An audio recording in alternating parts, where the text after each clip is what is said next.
Notorious Serial Killers You May Not Know, Part 1.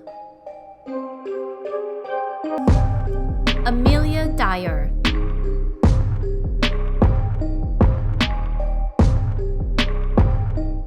Amelia Dyer was born in 1837 in England. She was the youngest sibling. She had 3 brothers and 1 sister.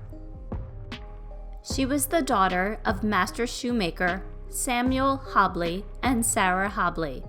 Her mother, Sarah, had a mental illness which was caused by typhus. Amelia witnessed her mother's violent mental breakdowns while caring for her. In 1861, Amelia was estranged from most of her family. She was 24 years old. Amelia moved to Trinity Street in Bristol. She met and married George Thomas. George Thomas was much older than Amelia. They lied about their ages in order to get married. They had 1 daughter, Ellen Thomas. While married, Amelia trained to become a nurse and a midwife. George Thomas died in 1869, leaving Amelia without an income. Amelia began to get more and more interested in baby farming. Baby farming is when a single, pregnant woman is unable to care for her baby. The woman pays the midwife to do so.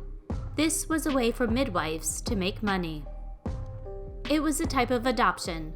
Mothers of unwanted pregnancies would place advertisements in the newspaper looking for homes for the babies.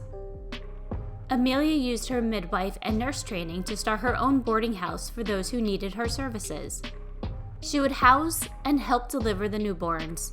The birth mothers would pay Amelia to care for the newborns. Some of the mothers left the boarding house and never returned to their child.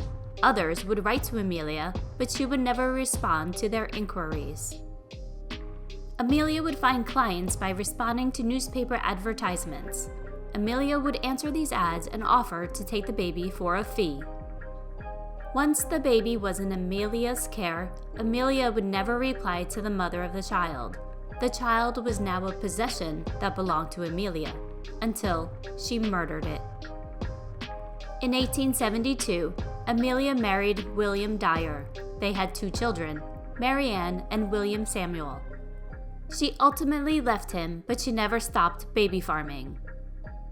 Poverty was a real thing in England during the 19th century.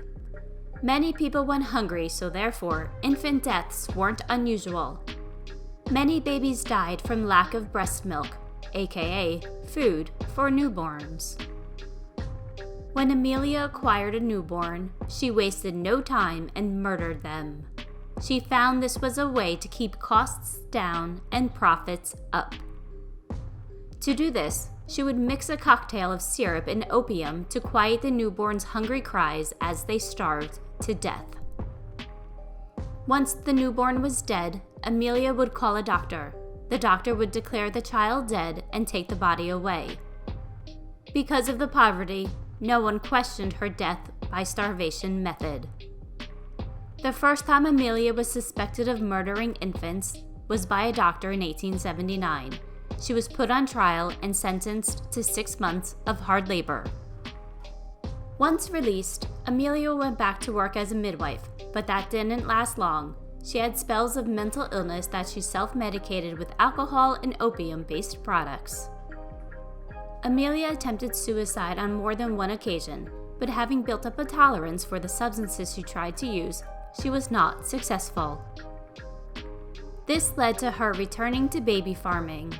Amelia came to the realization that the doctor she would have examined the dead child was her downfall. She decided to dispose of the bodies herself. Her new method of murder was to place white dressmaking tape around the child's neck. She later admitted that she liked to watch them with the tape around their neck as they tried to breathe. When the child was no longer alive, Amelia would either bury them or tie them to a rock and throw them in the River Thames. Amelia and her family would frequently move when she thought the police were alert to her actions. She eluded police and client questionings by moving around a lot. On March 30th, 1896, a bargeman noticed the floating package in the River Thames. After careful analysis, the detective deciphered a name, Mrs. Thomas, which also included an address. Although this evidence was good, it wasn't enough to arrest her. The police department spoke to some people, and with that information, they were convinced that Amelia was committing murderous acts. On April 3, 1896, the police department made a fake newspaper advertisement seeking the kind of help that Amelia provides. Amelia answered the fake ad. Amelia arrived at the agreed-upon spot, and when she did, 4 officers were waiting for her. She was arrested. The police searched her house and found letters, advertisements, telegrams, opium, but no bodies. The stench of flesh was thick in the air, but they did not find any dead babies. They charged Amelia Dyer with murder. 6 more bodies were found in the River Thames, 2 adults and 4 babies. Amelia is quoted as saying, "Was how you could tell it was one of mine," referring to the white tape wrapped around the babies' necks. On May 22, 1896, Amelia stood trial and pled guilty to 1 murder. Her only defense was insanity. She was hoping that her mental health records would help her at this time. They did not. A jury found Amelia guilty within 4.5 minutes. She was sentenced to death by hanging on Wednesday, June 10, 1896. Before she was precisely dropped at 9 a.m., she was asked if she had anything to say. She said, "I have nothing to say." After Amelia's execution, she has been linked to 14 murders, but it is suspected that she murdered over 300 babies as a baby farmer. Amelia Dyer was not the only baby farmer of the 19th century, but she is likely to have killed the most babies.